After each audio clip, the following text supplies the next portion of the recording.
No undisputed fight. Tyson Fury suffers a cut in sparring, and it's postponed. Your reaction towards the news, Evander? Well, it can happen. It's all depend on, did he have everything on that he supposed to have on? Yeah, they're saying that the sparring happened today. The cut happened today, and it was caused by an elbow. I don't know if you've seen the photo of the cut. Have you seen it? No, I haven't. All right, I'm gonna try to pull it up for you to see. Maybe you can see it, but yeah, it's a pretty nasty looking cut. Oh wow. Yeah. Yeah. Yeah. Has a situation like that ever happened to you in a training camp?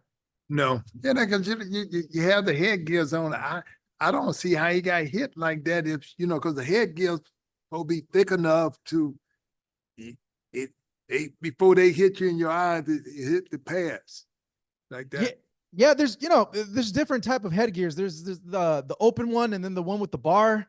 Right. I know it's difficult with the one with the bar to get anything through there, but if it's the open one, then yeah, possibly.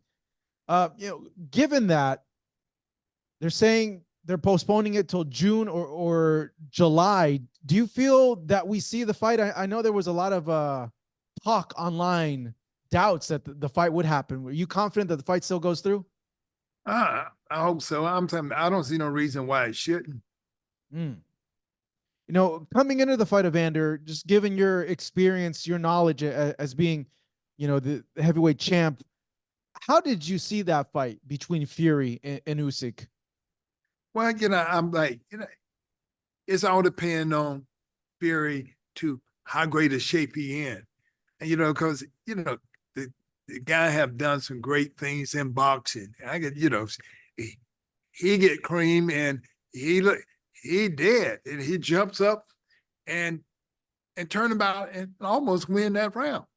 I'm like, so he's a good fighter. He's a very good fighter. And and Usyk, I'm done. Usyk is amazing.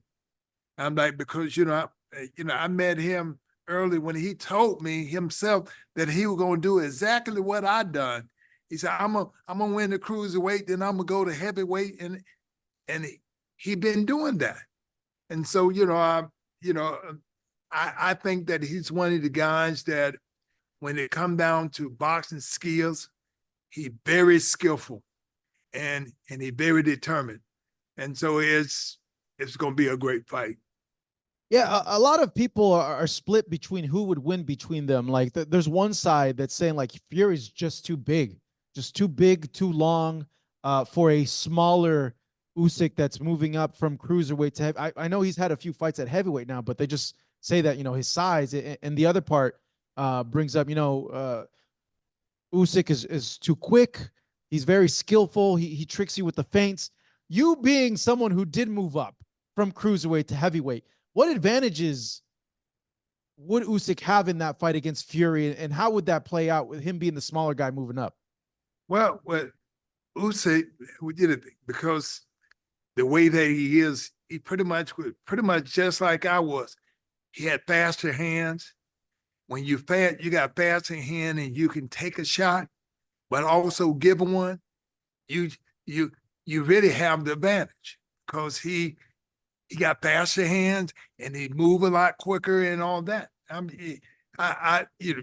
telling in the sense it's just but Tyson Fury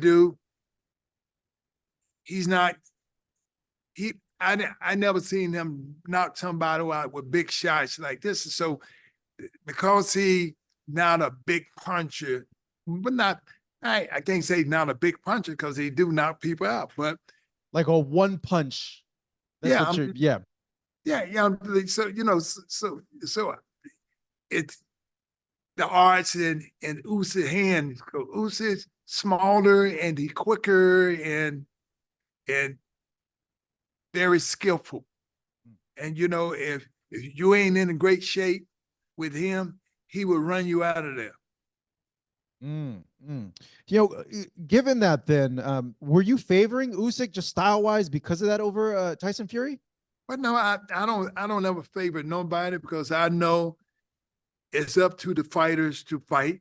They fight, and who have that best fight that night is the guy gonna win.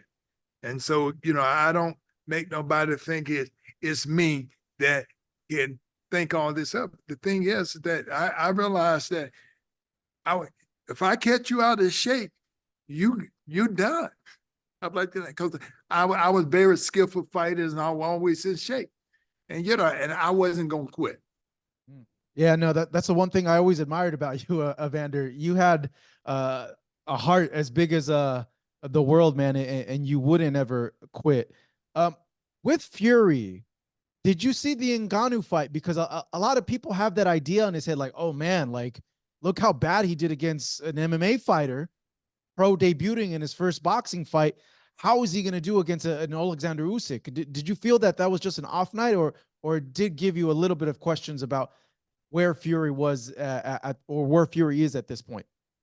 Well, it kind of lets you know that if anytime you take anybody for granted, this is what can happen to anybody. You can go in a sparring section and you ain't even got to fight a skillful guy. He in shape, you're not in shape. Oh, it'll tell him, it can make you look real bad.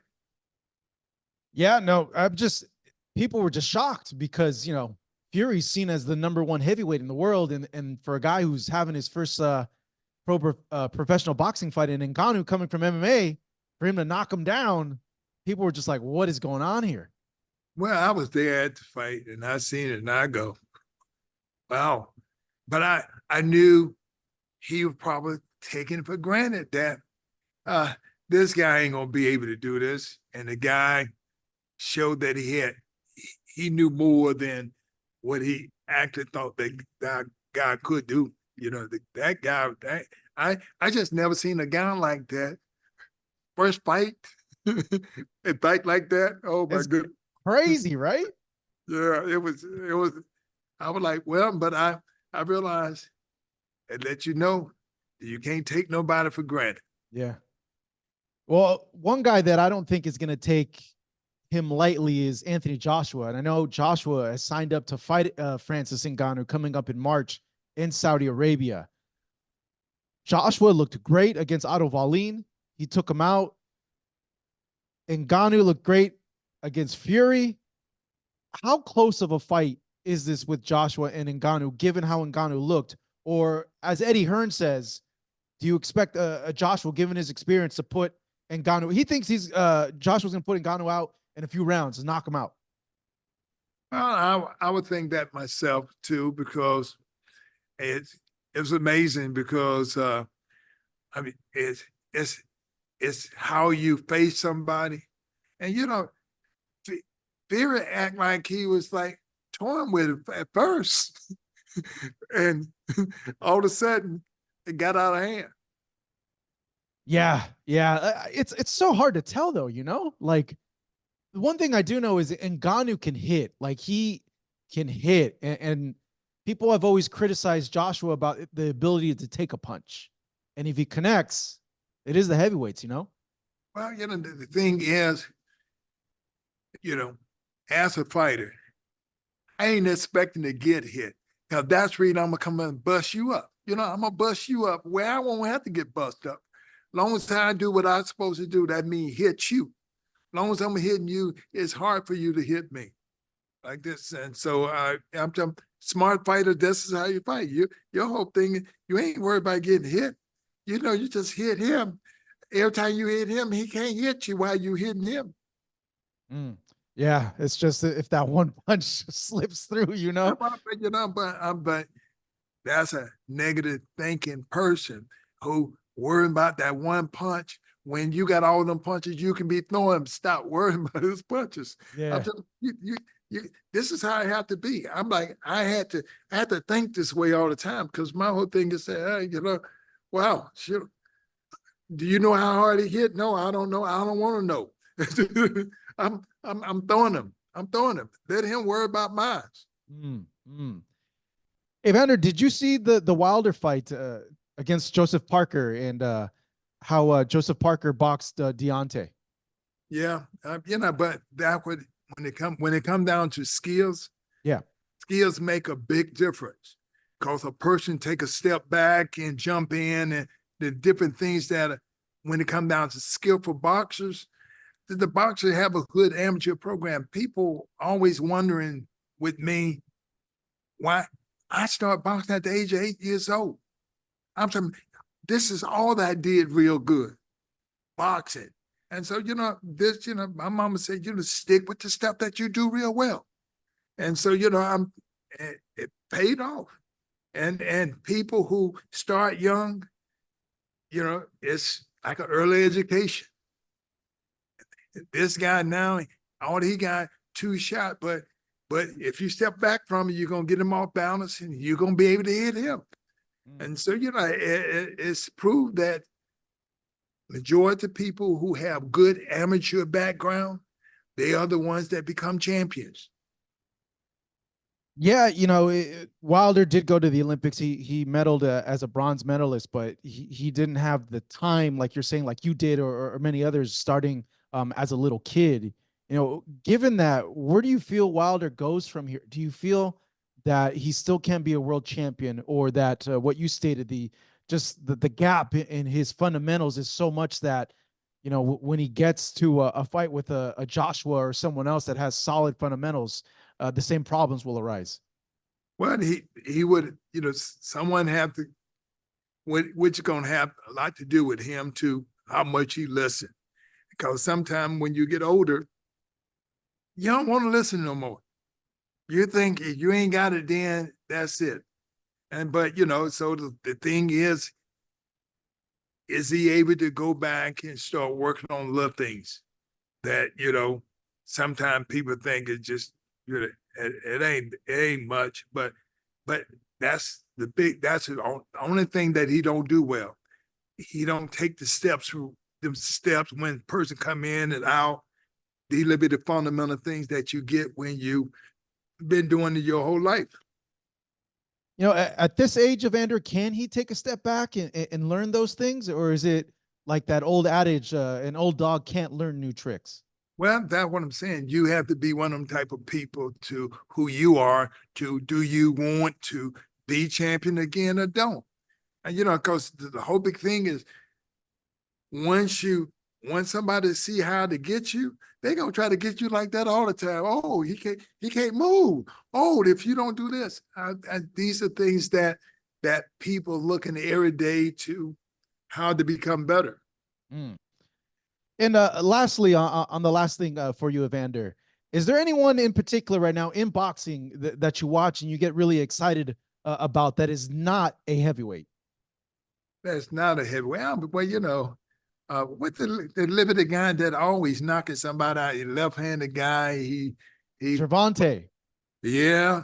Now, Yeah. he remind me of Pernell Whitaker, but he just got more power than Pernell Whitaker because he put you out. I'm telling you, see, these type of fights like this kind of, it take all the argument, take everything out, because these guys, they ain't gonna, it's like when you're a big puncher, you ain't gonna just hit him 1-2, you're gonna knock him out. And so don't nobody complain when somebody get knocked out. It's done. The referee ain't did nothing wrong. Ain't nobody did wrong. Can't blame the referee when somebody go ahead and get you out of there. And it's just good sometimes to see little guy with big punches. Mm. Is that what you like most about Gervonta? Is his power, or is there more there that you see about him that you like? Skillful. Now he's skillful. Now I'm telling. I think he got good jab and all this and stuff like this, but he just got, at the end, if he hit you with 2 or 3 shots, at any one of them shots, he's swinging hard. I'm telling you, he crushed him. Yeah, he does. That's why people like to see him. Oh man, Evander, just randomly, as I end this, any chance we see you back in an exhibition at all in Saudi Arabia? Well, that's possible because I take care of my body, and I kind of feel that I can go 2 or 3 rounds. I'm saying as long as they want a 2 or 3 round, and they want to pay good. I'm saying because pay good at the end, make everything, and make me make me train a little harder. Well, we know they're paying well. If they did offer you somebody, who would you be interested in doing an exhibition with? Wow, you know, they're gonna have to be old. They, you know, I ain't mess with no young people no more. Yeah, no. I ain't mess with nobody young now. You know, they at least got to be at least in their 50s. I got anybody in their 50s. I go with somebody in their 50s, but I ain't messing with the 23 and the 24 and Yeah. 22. I ain't messing with them. You know, because they cheated me last time. It slicked and told me, then he hit me with that big shot. Mm. I'm like, no more of that. Well, there's three people that are maybe falling in that category: Mike, Lennox, and Roy. Roy quick. I don't need nobody quick hands. I don't need nobody quick hands like that. Okay, so we're filing it down to Mike and Lennox then potentially, right? Yeah, that could happen. Well, as always, it's great seeing you, Evander. Great chatting with you. We really appreciate it. If you have anything else going on, man, this is your time. Let us know if you have any new projects or anything new that you're working on. Everything is good. Everything's good. All right. That is Evander Holyfield. This is Marcos Viegas. Thank you, Evander. Appreciate it. And thank you.